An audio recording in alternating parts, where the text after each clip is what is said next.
আজ চলে এসেছি আরও একটি ফার্মে সুন্দর ভিডিওর জন্য। এই যে ফার্মটি দেখতে পাচ্ছেন, এই ফার্মটার ওপর যে গাছটা তোলা হয়েছে এটার নাম বনকলমি। এই গাছটা গরমের ক্ষেত্রে খুবই ভালো, পুরো ফার্ম ঠান্ডা থাকবে, কোনো গরম হবে না। আপনি মাথায় যদি কুটি তোলেন ফার্ম ঠান্ডা রাখার জন্যে, তাহলে হয়তো কুটি তোলার সময় অ্যাডভেস্টার ভেঙে যেতে পারে, প্রত্যেক বছর বছর কুটি তুলতে হবে। তার চেয়ে অনেক ভালো এই বনকলমি, আপনারা সবাই লাগান, খুব ভালো রেজাল্ট পাবেন। আমি এই 3 মাস হলো তুলেছি, বেশ কিছুটা ফার্মে চারিয়েও গেছে।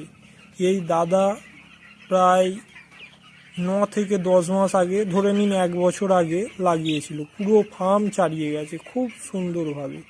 যে কোনো নার্সারিতে গিয়ে আপনারা বলবেন যে আমরা বনকলমি কিনবো, মানে বনকলমি।